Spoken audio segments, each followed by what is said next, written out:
Yo, what's up? Welcome back, prospectors, to another video for the Cycle Frontier. Now, in this video, I'm not going to be going into one topic in specific, but I'm going to try and give you 5 really good tips in general to get more out of the Cycle Frontier and the game that we're all enjoying. But before we actually get into the video, I want to take a moment to thank all of you who have been liking and watching and subscribing to the channel over the last couple of weeks while the Cycles beta has been going, because in that period of time, the channel has tripled in size, the views have been through the roof, and I have all of you to thank for that. And if you want to be a part of all of this, guys, hit that sub button down below, click on like for the video, and say hi in the comments. But now, let's get into some juicy tips, shall we?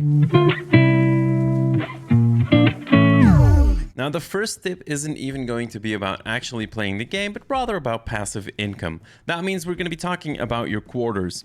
As a new player, you're probably confused about what to upgrade, what to prioritize, and what not to put any resources into. When we take a look at the quarters, you can see that you have 3 categories of upgrades available to you. You have generator upgrades, inventory upgrades, and workbench upgrades. Let me start off with telling you to not put any resources into the workbench upgrades at all.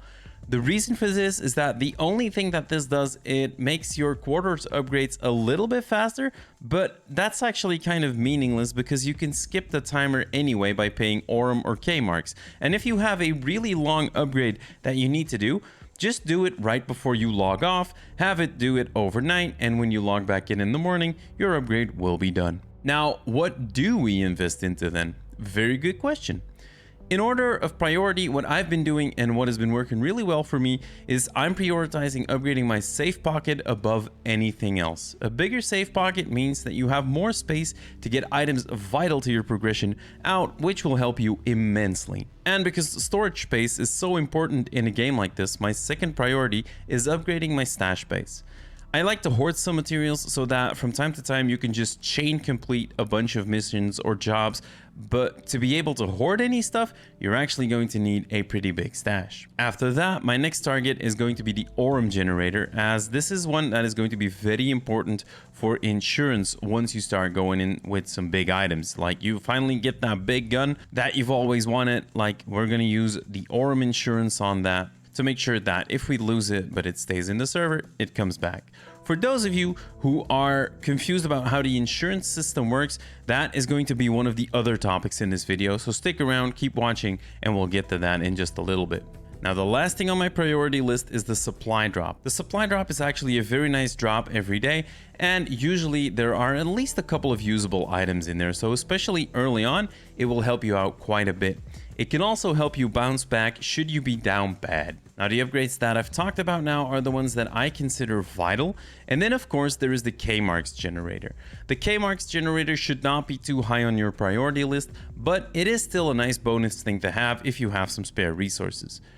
The reason we don't put the priority as high is because the K-Marks income is not huge, it's not spectacular, but having that steady cash flow come in is never something to scoff at. Just make sure that you always claim all of your K-Marks, claim all of your Aurum as well before it reaches the cap, because when it's capped, every minute that you're not claiming it is basically lost. Moving on into our next big topic for this video, it is going to be about using your safe pocket. You already heard me talk about the safe pocket when we were discussing the inventory upgrades, but this is why. Now, obviously, you're probably thinking, well, duh, doofus, of course I'm using my safe pocket. But have you, for example, been using it to put your faction scripts away?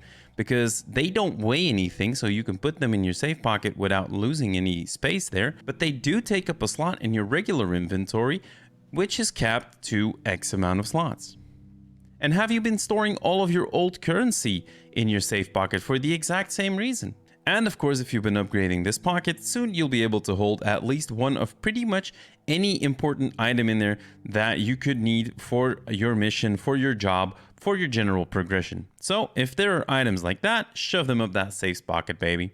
If you're not looking for any specific items, just put valuable low weight items in there, like for example, jewelry or focus crystals. The reason for that is if you get shot, you still get out with something, obviously. And then last but not least, if you have some of those pesky dead drop quests where you need to store stuff in a dead drop, you can always take some of the items that you need in with you in your safe pocket to not risk losing it if you drop too far away from the dead drop that you need.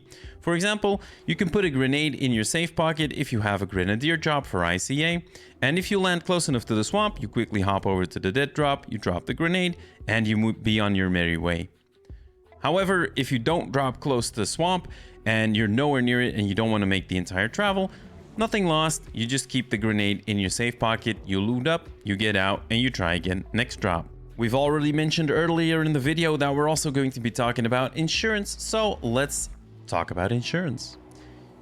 You've probably already noticed that there are two types of insurance in the game. One for regular K-marks, and then there's one for Aurum.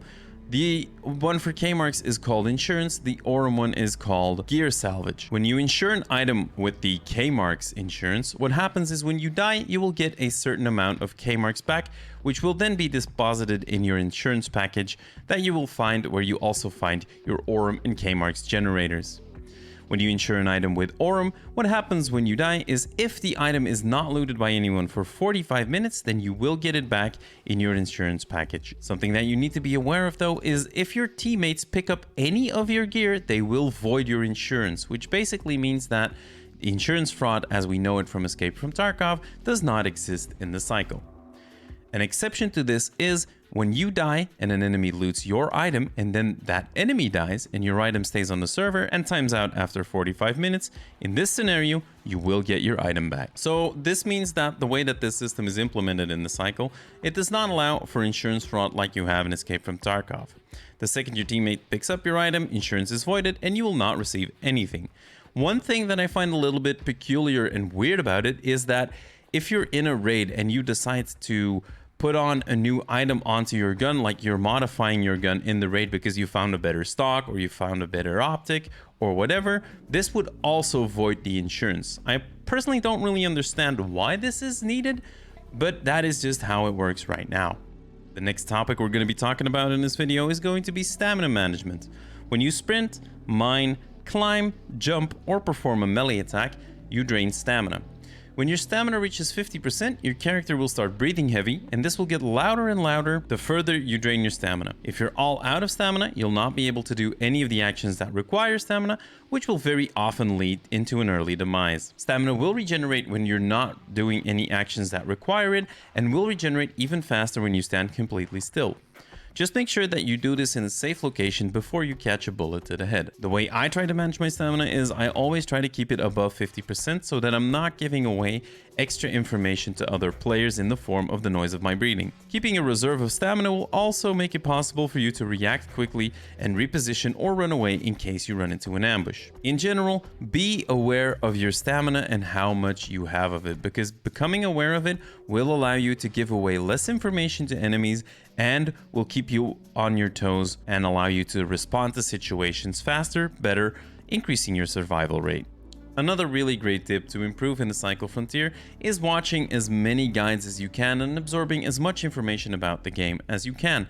And it just so happens that I have been making a bunch of guides for this game all over this beta. So whether you're looking for a guide about farming K-marks, maybe you're looking for a guide on how to improve your solo gameplay, maybe you're even looking for a loot guide to where to specifically find certain items, check out the playlist on my channel.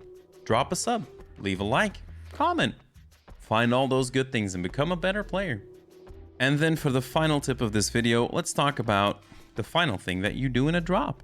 No, it's not dying, Timmy. Come on now, have a little faith. Let's talk about getting extracted.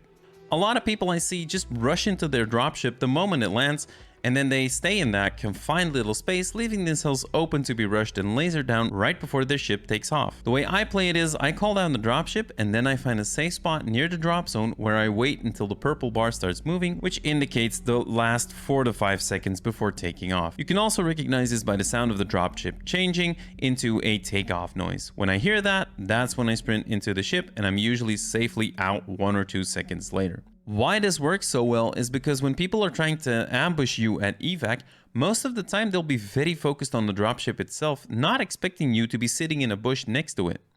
This will either allow you to get the drop on your assailant, or offer you the choice of not evacing and trying again later, or of course, rushing in at the last instant. That's going to be it for this video, guys. I hope you enjoyed the tips, and I hope they will help you get more out of your drops every time. Remember all of the typical YouTube tropes: subscribe, like, leave a comment down below.